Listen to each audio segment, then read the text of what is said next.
Assalamualaikum warahmatullahi wabarakatuh. Alhamdulillah wassalatu wassalamu ala rasulillah wa ala alihi wa sahbihi wa mawala. La haula wa la quwata illa billah, amma ba'd. Sahabat-sahabatku dimanapun kalian semua berada, syukur alhamdulillah saya beserta kru dari Syiar Dalam Gelap dengan diprakarsai oleh SSDG Korwil Surabaya Raya, Ranting Kota Kediri. Wah, alhamdulillah saat ini telah berada di Kabupaten Kediri, Jawa Timur. Kita rencananya mau ada kegiatan di salah satu spot yang terletak di Kota Kediri. Dan spot ini memang berkaitan dengan liputan-liputan sebelumnya. Kami SDG dapat satu undangan dari salah satu makhluk yang katanya gitu menunggu kehadiran kami di Kota Kediri. Titik yang menjadi kegiatan kami adalah Goa Selo Mangleng atau Mangkleng. Wah, ini luar biasa sahabat Syiar kalau kita mencoba untuk menelusuri sejarah dari Goa Selo Mangleng ini. Dan alhamdulillah bersama saya ada salah satu anggota Syiar Dalam Gelap yang memang berdomisili di Kabupaten Kediri ini. Assalamualaikum. Waalaikumsalam, Abah. Asmanipun sinten? Kulo paring asma Dewi. Wah, Dewi Dewo. Oh, kok Dewi? Dewo. Nama malam, Mbah Dewi. Oh, kalau malam Dewi, kalau siang Dewo. Iya. Wah, siapa mencurigakan ya? Ente gimana kesan-kesan gabung di SDG ini? Alhamdulillah semakin baik aja itu, Bang. Semakin Iya. Alhamdulillah, mudah-mudahan SDG juga mampu memberikan manfaat Amin. Bukan aja buat ente, tetapi buat semua para pemirsa, penikmat dari channel Syiar Dalam Gelap. Oke, Dewo, ini panggil Dewo aja ya. Iya. Wah, ini kan sebagai asli lah masyarakat sini ya. Iya. Ente lahir memang di Kediri, Asli Kediri. besar di Kediri. Iya. Ente tahu nggak sih kalau Kabupaten Kediri ini memang zaman dulunya itu pernah beberapa kali menjadi pusat pemerintahan kerajaan-kerajaan di tanah Jawa ini. Iya, Pak. Di antaranya kerajaan apa yang ente tahu? Kerajaan Panjalu sama Kahuripan. Panjalu, Kahuripan ya? Iya. Medang Kahuripan. Padang Kahuripan. Masya Allah, ente tahu juga ini pernah jadi ibu kota kerajaan Mataram kuno. Pernah juga. Pernah juga. Wah, Masya Allah. Dan ini menjadi ibu kota terakhir dari Majapahit. Betul. Betul. Luar biasa sahabat Syiar nih, Kabupaten Kediri. Yang tentu saja ketika kerajaan-kerajaan besar tersebut berada di Kabupaten Kediri ini, khususnya dengan nama Doho Iya. Doha apa Doho? Daha. Daha itu tentu mereka meninggalkan banyak sekali peninggalan-peninggalan. Yang salah satu peninggalan tersebut, nah kita mau ngedatangin Goa Selo Mangkleng. Mangkleng. Nah, ente sebagai warga Kediri apa sih yang ente ketahui dengan Goa Selo Mangkleng itu? Kalau Selo Mangkleng itu, Selo itu berarti batu, Pak. Selo arti Selo batu. Iya. Oh. Kalau Mangkleng itu agak kemiring. Batunya itu miring, iya. Oh. Atau gantung batunya itu. Jadi Selo Mangkleng itu batu yang agak miring lah ya. Iya, Tapi memang wujudnya seperti itu, goanya itu di batu yang agak miring. Iya, iya, Pak. Masya Batunya Allah. dari batu andesit. Andesit ya. Iya. Memang Jawa Tengah, Jawa Timur nih kaya dengan batu andesit ya. Iya. Nah, apa sih yang anda ketahui dengan Goa Selo Mangkleng ini? Kalau Goa Selo Mangkleng itu sendiri itu peninggalannya pertapaan Dewi Gili Suci atau Sang Rama Wijaya Tunggadewi. Loh, itu siapa tuh? Itu namanya Dewi Gili Suci. Enggak, beliau ini siapa dia? Dia rakyat biasa kah atau tokoh masyarakat? Salah satu ratu dari Raja Erlangga. Anaknya Raja Erlangga. Masya Allah. Jadi ini Medang Kahuripan sekitar Iya. abad ke-12 lah ya. Iya. 11-12 ini. 11-12. Oh, jadi itu tempat pertapaan beliau. Iya, Pak. Dan konon katanya ini dari informasi yang Anda terima juga goa itu agak sedikit unik ya. Karena goa itu goa buatan katanya ya. Gua buatan. Iya, yang sengaja dipahat di batu andesit itu ya. Dan ada reliefnya, nanti ada tulisan juga, Pak. Masya Allah. Terus ente gimana nih sebagai warga Kediri? Istilahnya kota Kediri ini punya banyak sekali menyimpan sisa-sisa peninggalan dari kerajaan-kerajaan tua ini. Alhamdulillah bersyukur kedatangan Abah, semoga nanti bisa lebih terkuat lagi ya, Pak. Itu, Masya Allah, mudah-mudahan. Apalagi dengar-dengar juga lokasi gua ini ada di salah satu bukit deh.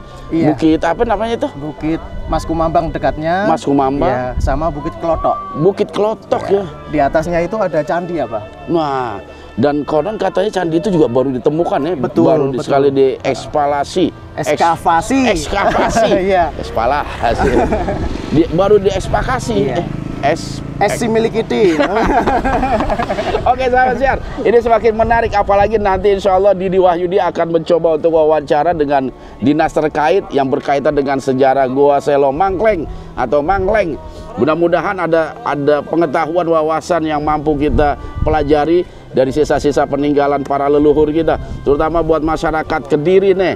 Ya harus paham sejarah. Betul. Ya harus tahu sejarah dari kerajaan-kerajaan yang pernah besar di bumi Kabupaten Kediri. Oleh sebab itu, jangan kemana-mana, tetap di Syiar Dalam Gelap. Tes markirin pemanasan. Ternyata Om, mobil yang sekelas ini sama itu sama aja. Kalau belok setirnya ke kanan. Kalau mau belok kanan setirnya ke kanan, belok kiri setirnya ke kiri. Oke, berangkat ya. Gimana Kang Pak? Aman. Syiar dalam gelap, terang di keheningan, iman, ilmu dan amal jadi pegangan. Di setiap langkah terucap namamu, syiar dalam gelap, penerang gulita.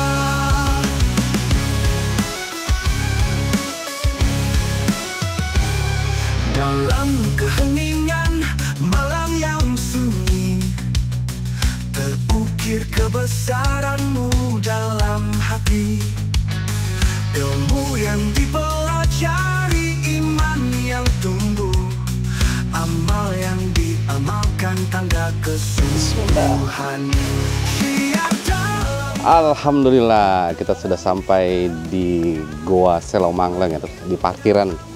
Insya Allah sebentar lagi saya mendapatkan amanah dari guru kita bersama, Pak Ustadz Hakim Bawazir. Kita akan mewawancari dari perwakilan BPCB. Mudah-mudahan ada informasi terkait Goa Selo Mangleng ini yang membuat kita menambahkan wawasan. Apalagi Goa Selo Mangleng ini menurut Ane masih terselimuti oleh misteri. Oke, ikuti terus perjalanan vlog kami, bagaimana wawancaranya. Kita lanjut kepada perwakilannya. Let's go! Alhamdulillah, Pak Ustadz. Nanti gimana pertanyaan, Pak Ustadz?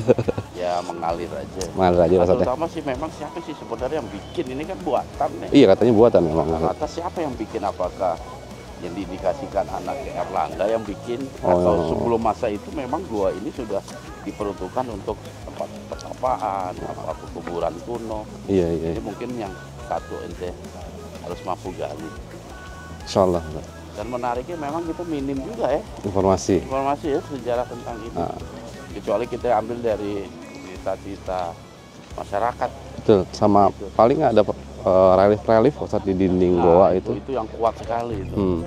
Relief dan Indonesia ini jarang sekali ada goa yang berisi relief itu sangat jarang. Dan ini agak banyak sebenarnya. Agak banyak. Iya. Dan biasanya kan relief itu ada di tempat-tempat ibadah, Betul. percandian, Tempat-tempat yang memang disakralkan biasanya, Mas. Betul.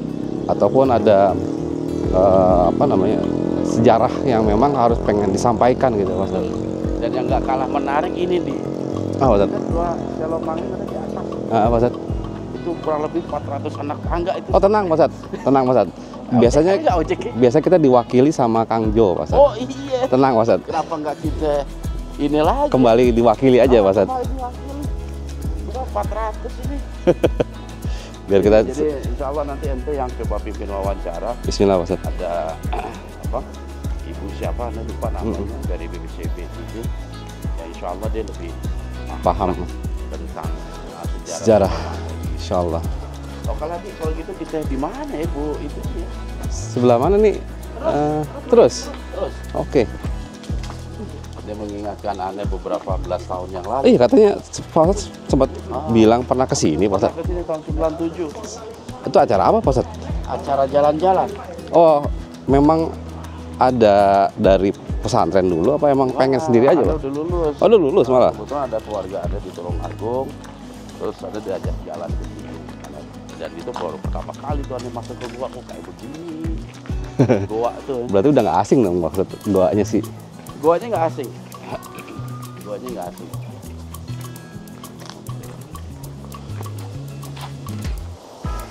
Dan ini sudah sangat berubah ya. Dulu itu iya betul. masih banyak kebun, tanah, belum banyak bangunan di sini. Karena memang tahun 97 lumayan. Ini tempat mediumisasi ini. Wah. Medium ya? Yang mana Mas? Ini kanan. Ini. Wah. Hah? Ke kanan, Pak. Oke. Oh, ke kanan. Iya. Nanti fleksibel Pak, bisa di sini, bisa di parkiran. Apa ya itu? Liputan malamnya. Fleksibel ya? Kayaknya sih di parkiran aja kalau memang kondusif, nggak banyak yang datang. Iya, Pak. Siap. Di sana ya, di parkiran.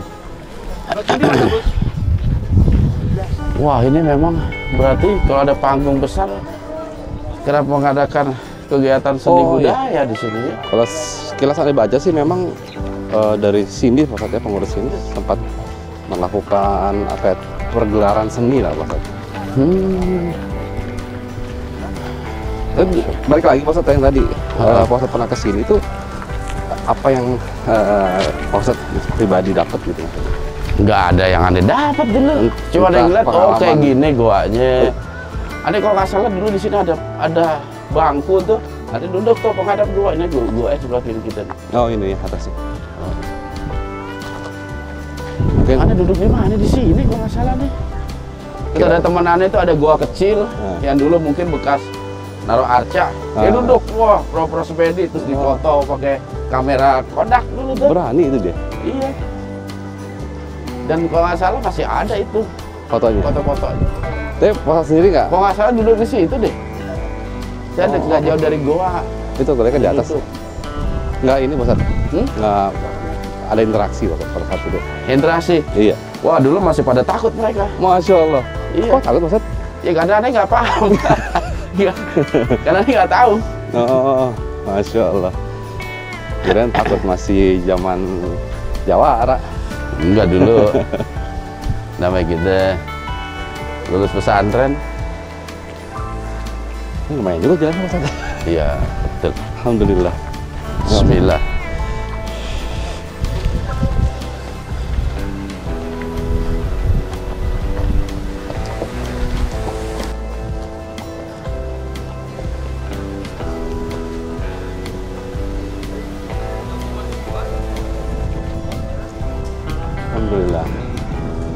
Guanya nih ya. Jadi ini kayaknya batu bekas. Batu vulkanik ini mah. Letusan gunung Pak Ustadz. Iya.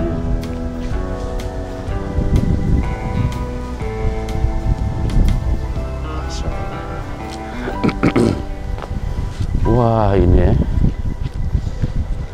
Ini udah merupakan satu peninggalan juga ini. Iya, bukti sejarah. Iya. Dan selalu kepalanya hilang Pak Ustadz. Iya, kenapa ya patung itu kepalanya selalu hilang? Nah, dulu Ani duduk di sini nih. Kalau nggak salah ini nih. Ngelihat teman Ani duduk di situ. Oh yang itu Pak Ustadz. Wah, begini. Muat ya? Tahun 97 dulu. Muat dia itu duduk. Masa? Wah, muat. Nggak apa Allah.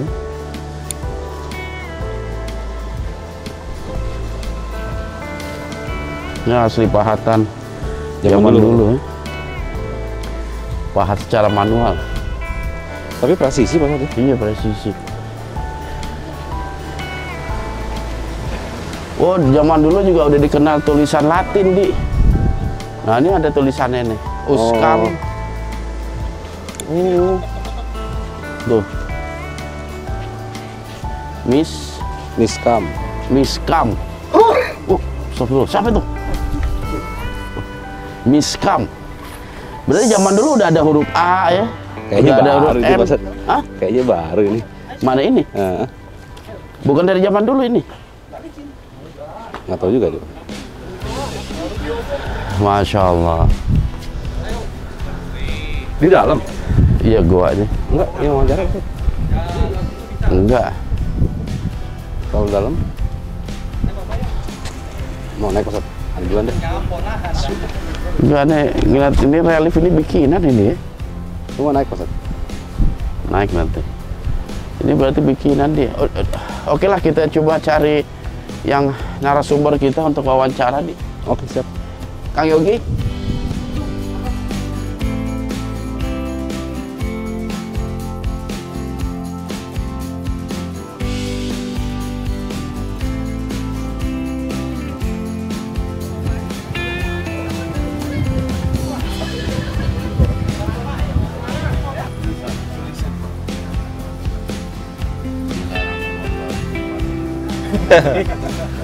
Bisa lurus sih, Mbak ya. Bisa lurus ya. Oh iya.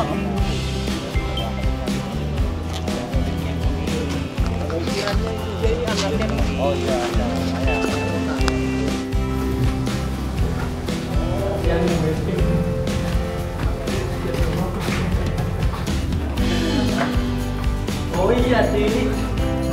Datanya ke bawah nggak kelihatan, nggak lihat guanya sama aja bohong. Awas, naik lagi yuk.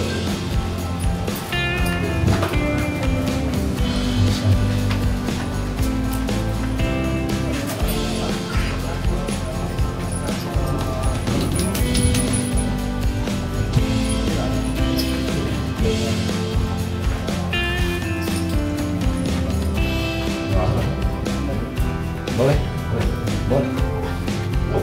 Ada masuk ke kali.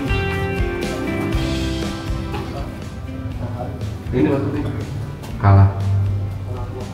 Itu anak bala. Kalah nanti tempat ritual. Bukan tempat ritual nih. Jadi ini tempat yang memang dikhususkan orang-orang besar.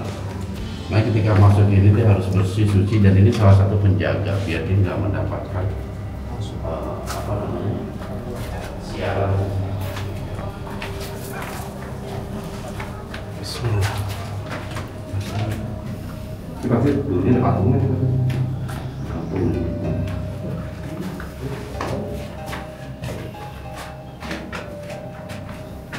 Ini juga dulu pasti ada patungnya. Gambar atlet lagi mampu. Lagi manggul kayaknya. Ini mulai pertamanya. Ada cicak. Cukup gini kan. Ini lagi kaping.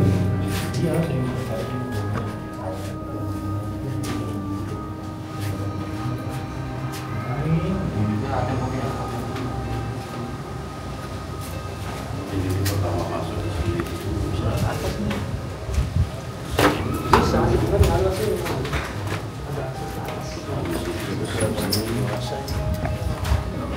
Nggak apa-apa.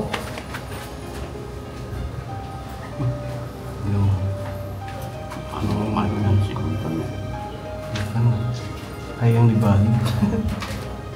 3 ini simbolnya.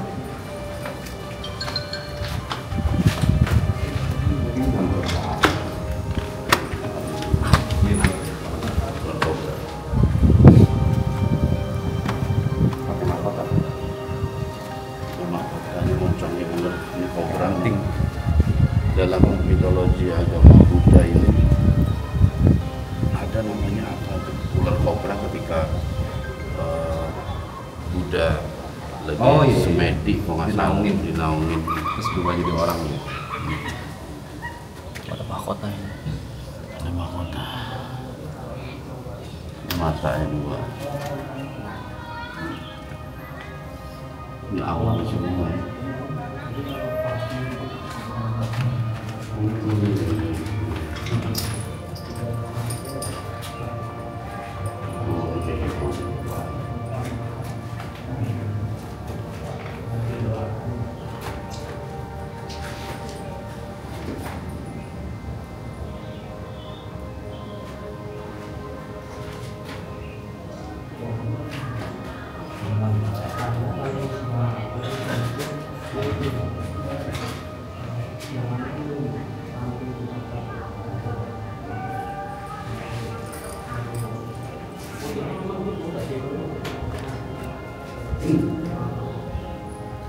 Apa ini di? Malu. Oh, ini disebut kuburan tuh ini. Tengkorak. Ini tengkorak, ini mata 2. Ini tengkorak 3. Nah, ini orang susahnya tengkorak. Ini. Ya. Ini orang mati sebenarnya. Orang mati semua.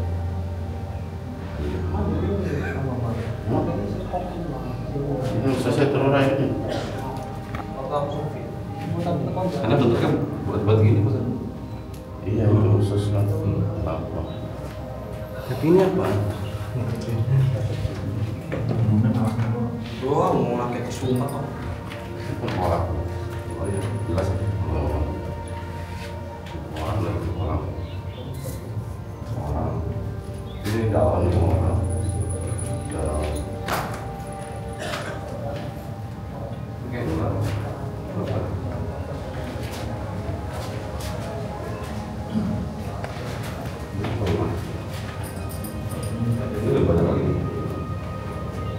Apa itu?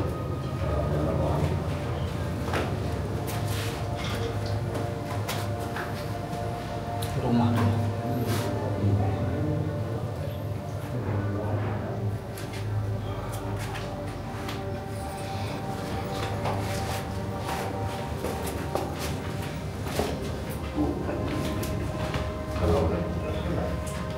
Melambangkan kehidupan manusia hidup dalam dunia. Ini menggambarkan situasi masa ini kehidupan masyarakat. Ada bohong. Ini betul. Cuma ini nanti. Ini sebenarnya menjadi satu nih Mas.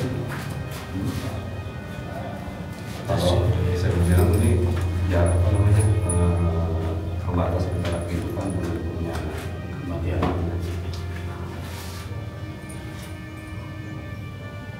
Ini buaya. Oh, betul. Ini siapa?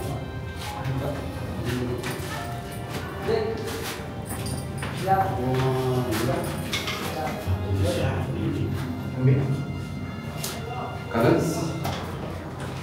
masih simpang siur Mas. Kadang ada yang bilang ini sok wanita. Sebenarnya sih kalau dilihat kayak sok Brahmana ini Mas. Dengan rambut yang biasa kayak Brahmana.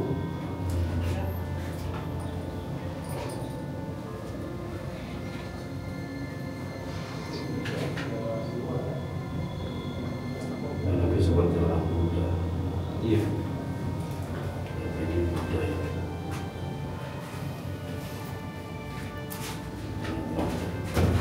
Licin Mas. Kok licin? Licin. Oh, dia tapak ini. Oh. Lebih nonjol lagi Mas.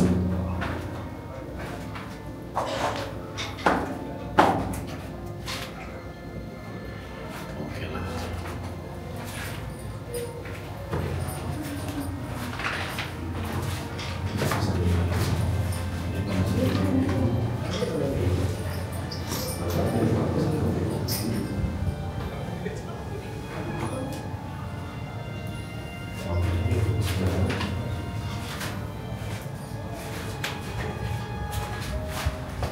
Iya, pasti ada sesuatu di sini. Iya. Apa? Oke lah.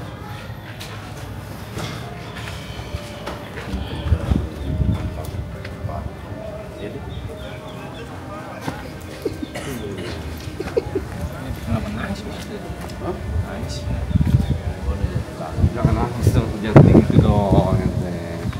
Itu dong, jangan sedih dong. Udah dong, jangan sedih gitu dong.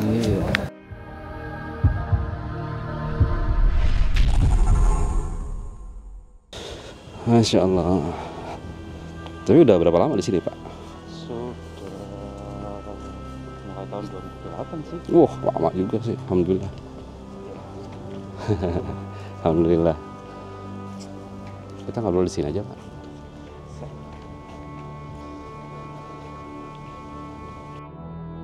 Assalamualaikum warahmatullahi wabarakatuh. Sahabat Siar dimanapun berada, alhamdulillah pada saat ini kami tim Siar Dalam Gelap sudah berada tepat di mulut Goa Selomangleng. Dan alhamdulillah di sebelah saya sudah ada Pak Andi sebagai juru pelihara di tempat ini.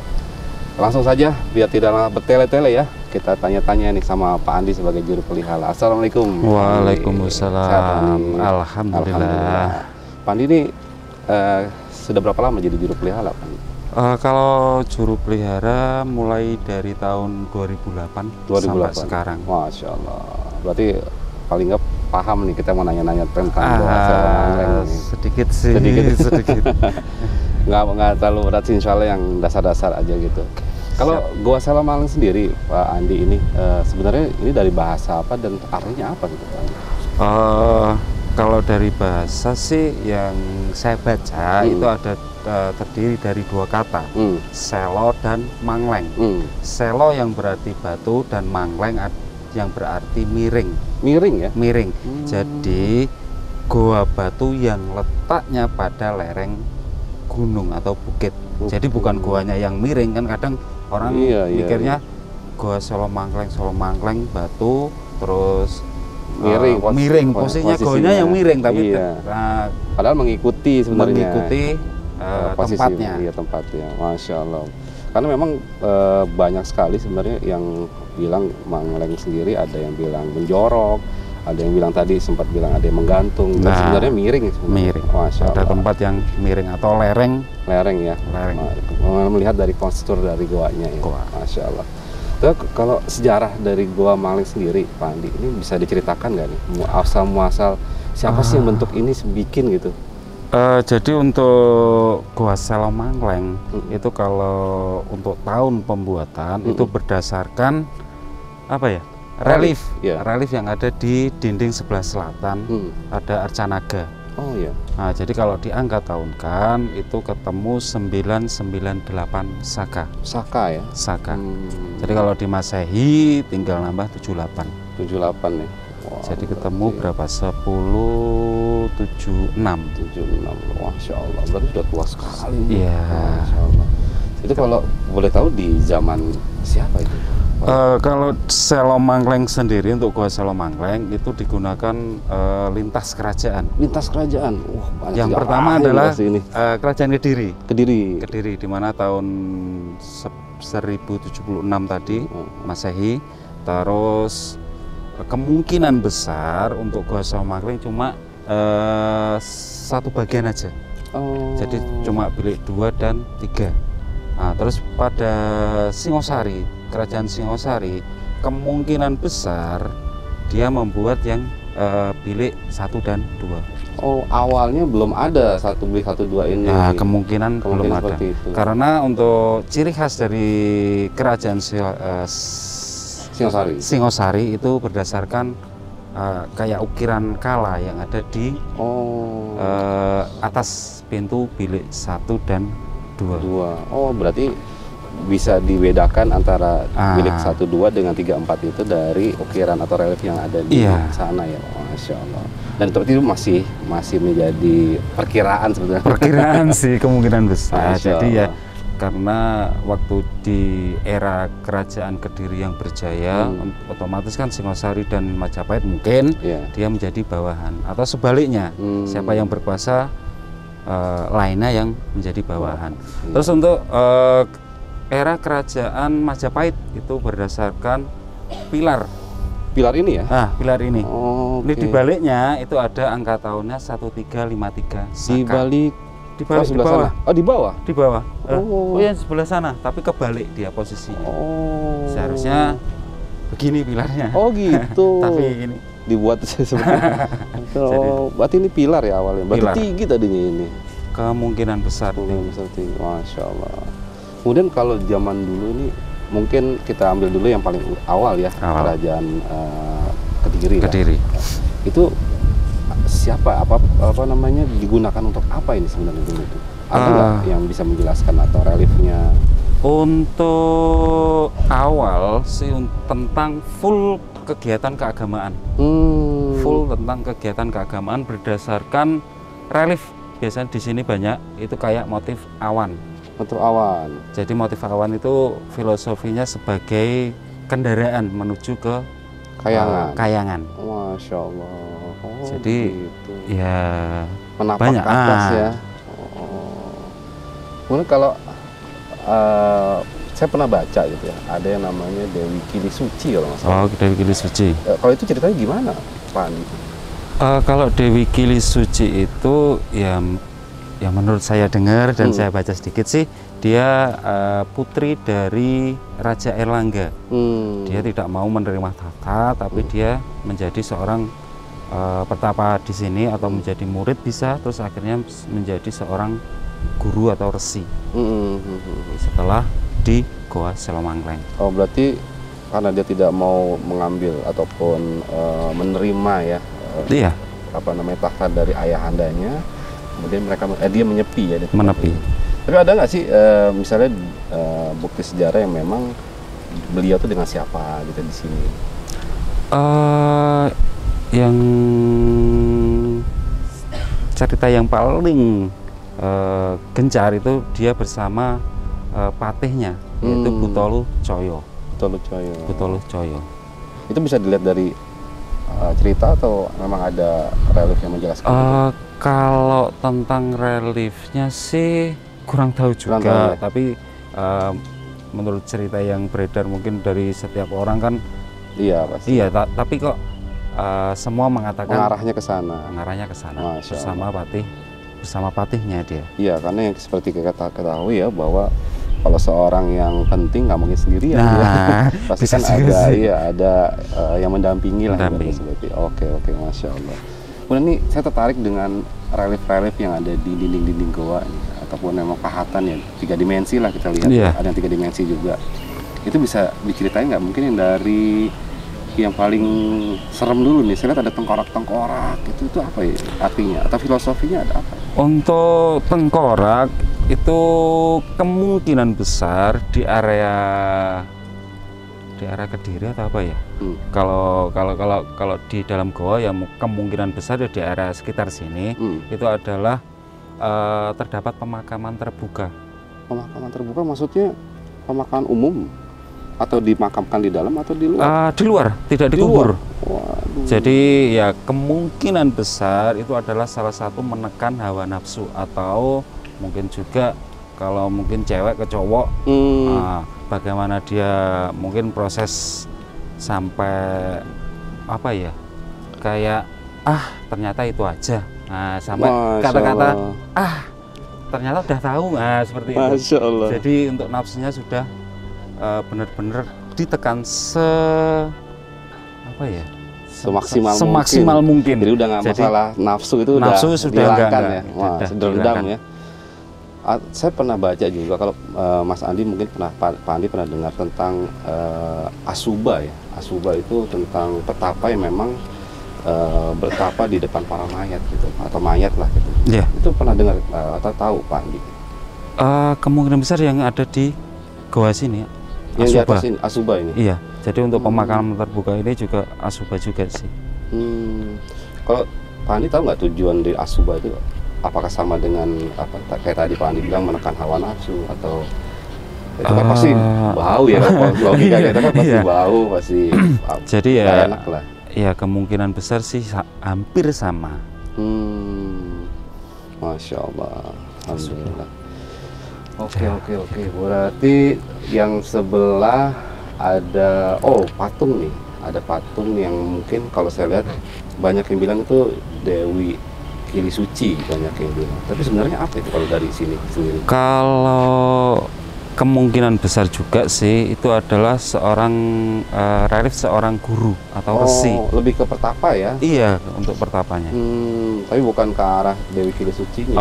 Ya kemungkinan orang sih nganggapnya mungkin kan kalau biasanya kan ingin yang wujudnya dulu. Nah biasanya kan kalau orang biasa mungkin sopo sih guruku, sopo sih siapa sih guru saya, dan saya harus bisa fokus ke guru saya kemungkinan besar gitu.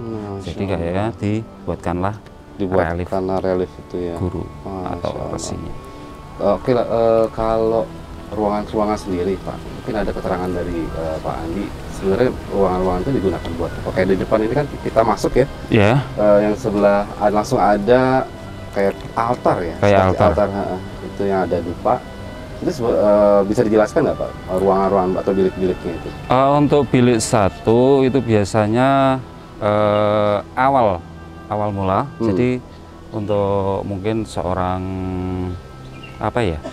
seorang murid yang baru apa yang mau masuk pertama kali masuk itu ke bilik 1. Bilik 1 terus karena ya mungkin ada ornamen atau apa itu dia bisa agar lebih fokus lagi masuk ke setelah dari bilik 1 ke bilik yang sebelah kirinya yang ada patung kayak petapa juga ya. Iya. Jadi kemungkinan besar juga sih untuk ke bilik 2 itu kan ada kayak apa? Kayak tempat tidur. Iya betul kayak tempat tidur. Jadi di situ mungkin diajarkanlah mungkin mantra atau apa. Jadi dia sambil meditasi sambil baca mantra. Kalau kita umat muslim mungkin berzikir ya. Seperti itu berzikir. Masya Allah. Terus untuk bilik 3 itu ada berbagai macam relief. Jadi mulai dari relief guru ya itu. Terus untuk lingkungan sekitar mungkin sekitar sini, masyarakat sini itu ada mungkin kayak orang bermusyawarah. Oh iya betul. Di kayak pendopo. Seperti banyak kegiatan ya. Nah, terus ada kegiatan berburu. Oh iya betul, saya lihat juga. Berburu, terus ada air terjun, plus ada pemakaman terbuka tadi. Terbuka tadi. Terakhir, berarti pemakaman terbuka tadi itu terakhir ya sebenarnya? Terakhir.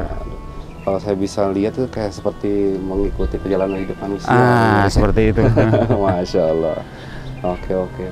Terus kalau sudah mungkin dari tingkat konsentrasi sudah, itu baru ke bilik 4. Oh langsung ke 4? Oh ya. Okay. Jadi untuk bilik 4 itu nggak ada ornamen apa-apa. Jadi dia sudah lebih fokus. Fokusnya lebih tinggi. Nggak perlu ada sosok lagi gitu ya. Nggak perlu ada sosok lagi. Tapi kalau ada yang saya tadi lihat itu ada pahatan kala ya. Kala itu yang mukanya kayak kepala buto ya. Biasanya kan kalau di candi-candi atau di pertirtaan gitu kan ada di depan ya sebelum masuk gitu. Sebelum masuk. Kalau di sini adanya di dalam sini.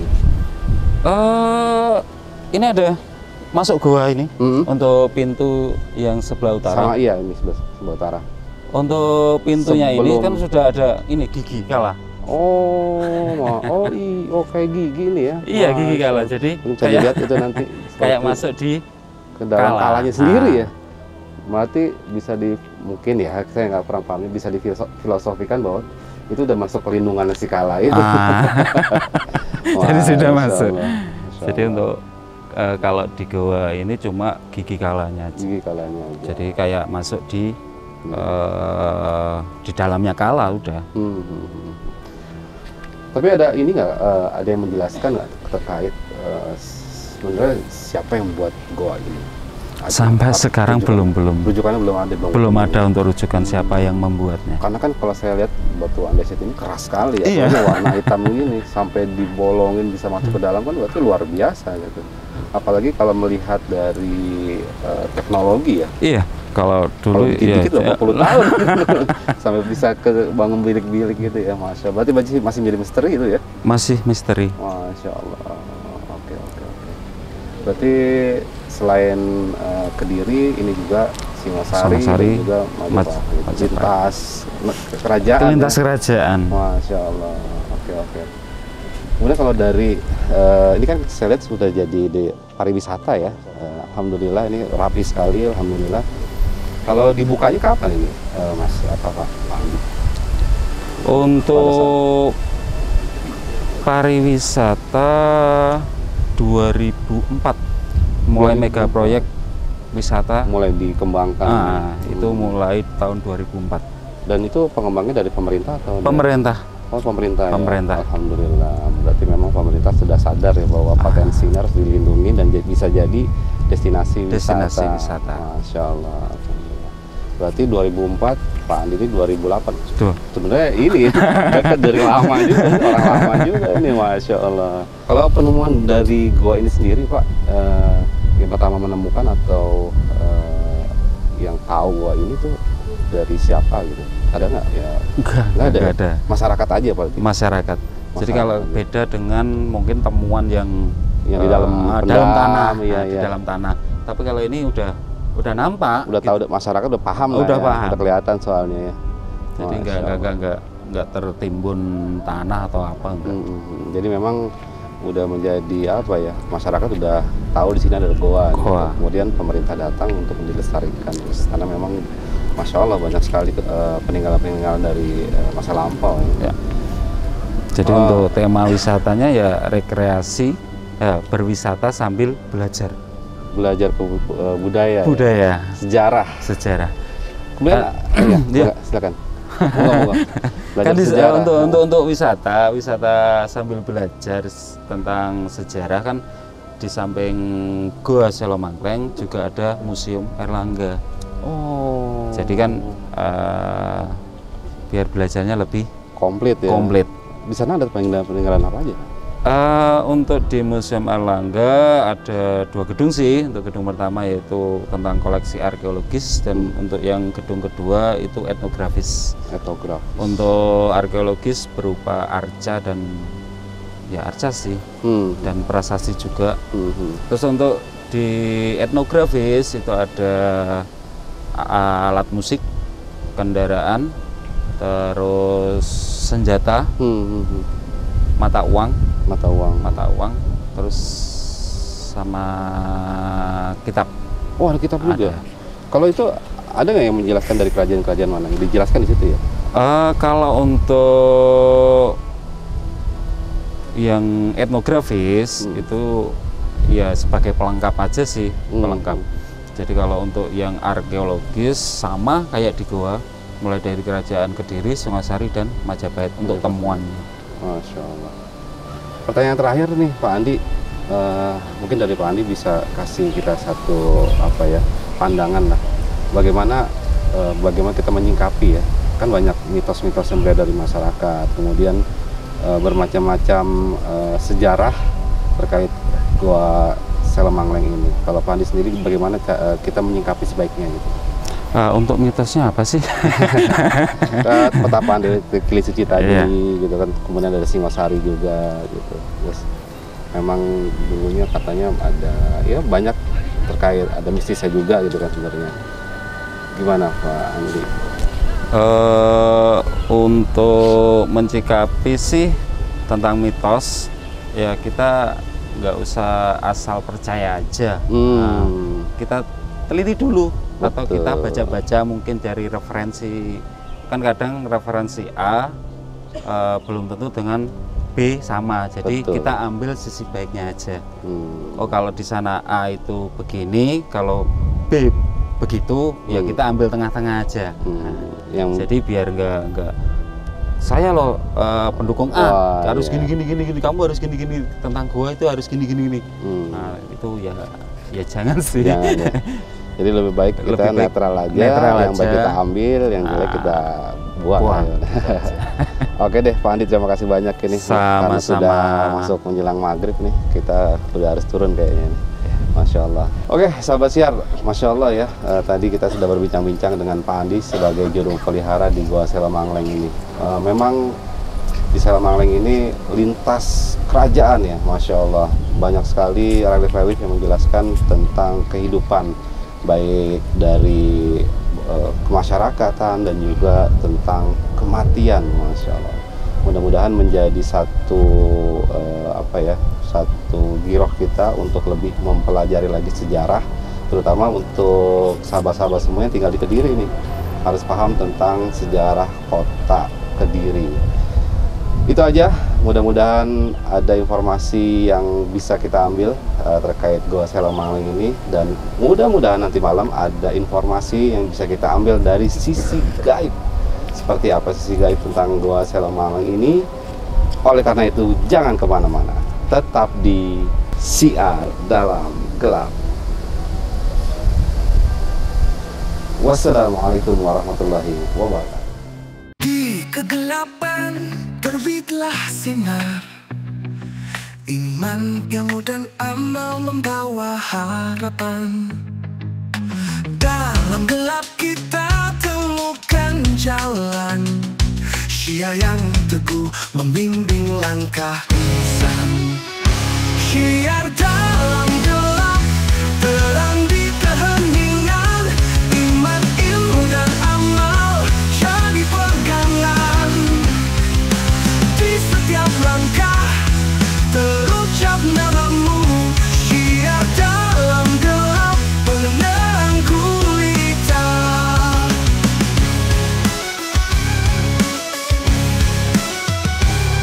Dalam keheningan malam yang sunyi, terukir kebesaranmu dalam hati. Ilmu yang dipelajari, iman yang tumbuh, amal yang diamalkan, tanda kesungguhan. Syiar dalam gelap, terang di keheningan, iman, ilmu dan amal jadi pegangan.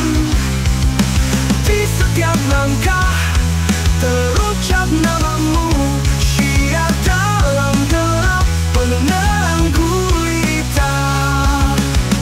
Dalam setiap duka dan ujian, terangi hati dengan keimanan.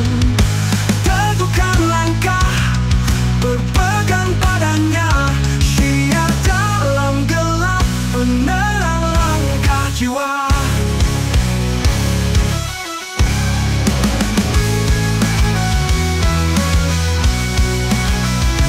Syiar dalam gelap, memancarkan cahaya, iman, ilmu dan amal, wujud penghambaan, bukti cinta kepada Sang Pencipta. Syiar dalam gelap, menjadi jalan kami.